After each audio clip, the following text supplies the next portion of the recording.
Όταν έφυγαν οι Γερμανοί ύστερα, ήρθε ο στρατός, εγκαταστάθηκε μέσα στο χωριό.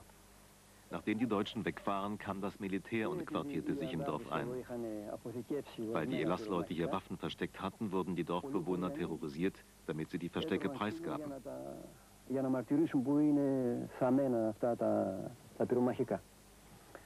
Schließlich gelang es dem Militär nach mehreren Versuchen, die Verstecke mit Minensuchgeräten ausfindig zu machen. Dann gruben sie alle Waffen aus und nahmen sie mit.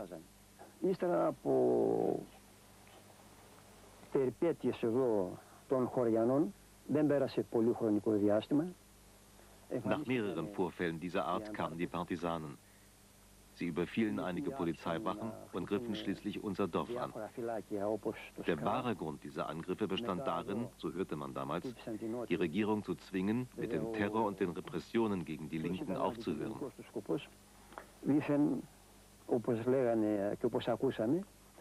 Να πιέσουν την κυβέρνηση να σταματήσει την τρομοκρατία. Τότε ήμουν 17 χρόνων, ό,τι βλέπαμε και ό,τι ακούγαμε. Ich war damals 17 Jahre alt. Ich kann also nur wiedergeben, was ich damals gehört und gesehen habe. Nachdem die Partisanen hier aufgetaucht waren, sagten sie uns, wir sollten das Dorf verlassen, weil das Militär uns alle umbringen würde. Unsere Eltern schlossen sich den Partisanen an und wir gingen mit ihnen weg. Dann begannen sie damit, uns junge Leute in ihre Armee einzuziehen.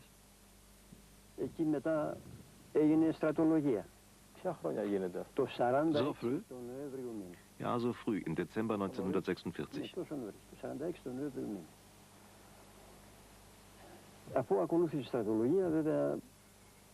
Viele hatten Angst und liefen deshalb zu den Partisanen über. Einer von ihnen war ich. Ich hatte damals natürlich überhaupt keine politische Orientierung.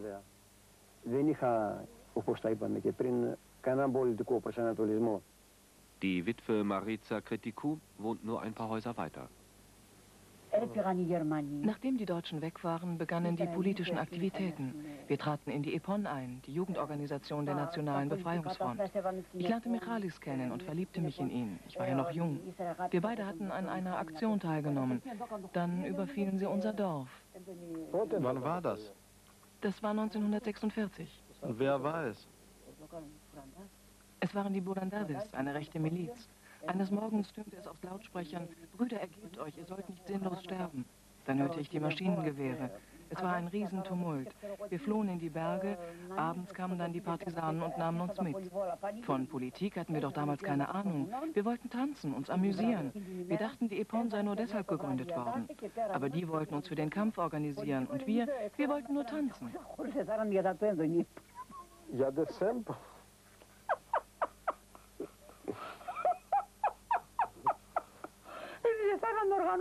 Was wussten wir damals schon von Politik?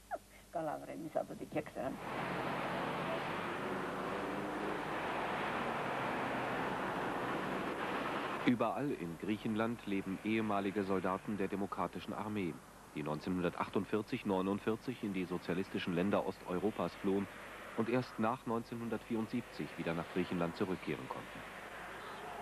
Aber bis heute werden sie von vielen noch immer als Banditen denunziert.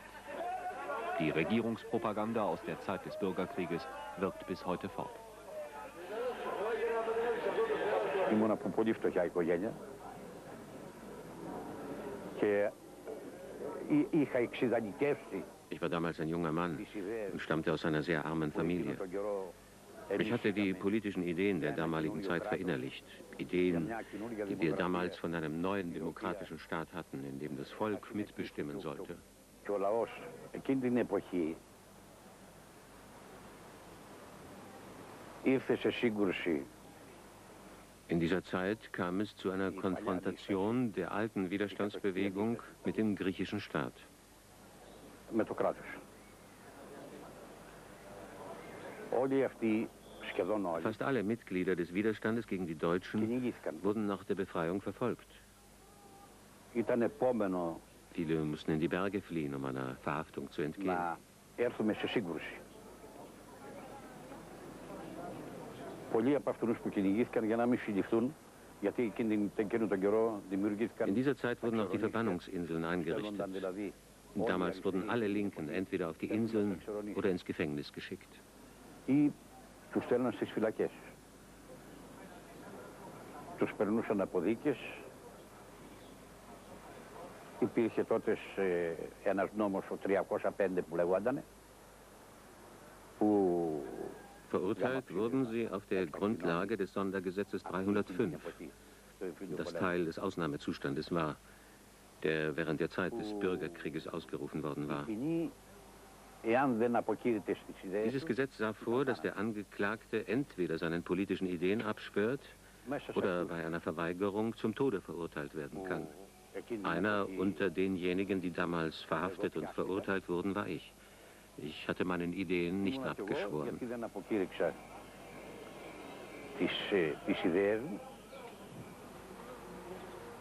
Eine Unterschrift. Und man hätte sein Leben gerettet oder sich Jahrzehnte unmenschlicher Haft, Folter und Verbannung erspart. Es waren beileibe nicht nur Kommunisten, die mit diesem weißen Terror außerhalb jeder Legalität umerzogen werden sollten. Die Mehrheit der Verurteilten kam aus der nicht kommunistischen, demokratisch eingestellten Bevölkerung. Ex-Häftlinge zeigen uns das Gefängnis von Korfu. Isolationshaft über Jahre und Jahrzehnte hinweg und die ständig drohende Hinrichtung. Das waren die wesentlichen Bestandteile des Gefängnisterrors. Κορυφαίο γεγονός είναι η ώρα που τους έπαιρναν από το κελί για να τους οδηγήσουν. Kommen wir nun zum Höhepunkt der ganzen Prozedur. Der war erreicht, wenn die Häftlinge in die Todeszellen geführt wurden. Von dort wurden sie am nächsten Morgen durch die Straßen von Korfu zum Hafen getrieben und mit Booten auf die Insel Lazaretto gebracht, wo die Erschießungen stattfanden. Diese Prozedur wurde immer begleitet von einem ungeheuren Lärm, wenn beim Abschied von den Todeskandidaten alle im Chor riefen: Seid gegrüßt, Brüder. Es waren Schreie des Schmerzes.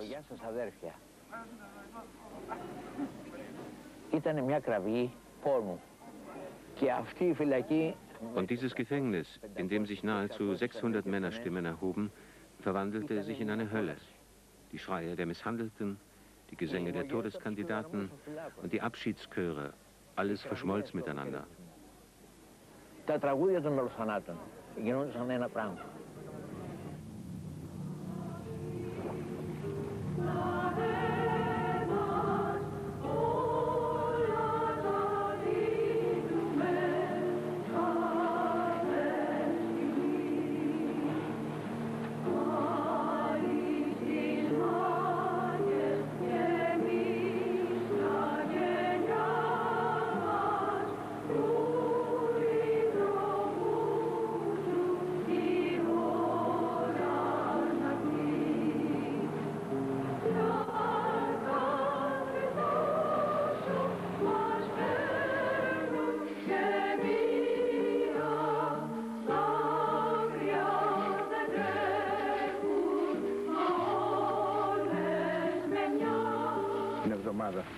Έτσι για να μπορούν να κάμψουν το ηθικό φρόνημα του δημοκρατικού λαού.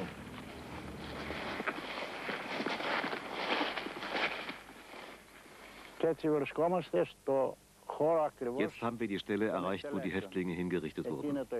Das Hinrichtungskommando stand genau gegenüber dieser Mauer. Die Häftlinge wurden entweder einzeln oder in Gruppen bis zu 14 Leuten hingerichtet, angekettet an diese Mauer. Ein Augenzeuge berichtete uns, dass die Häftlinge niemals mit dem Gesicht zum Kommando, sondern immer mit dem Gesicht zur Mauer, an einem der Haken festgebunden wurden. Die Erschießungskommandos hatten offenbar Angst vor den Blicken der Todgeweihten.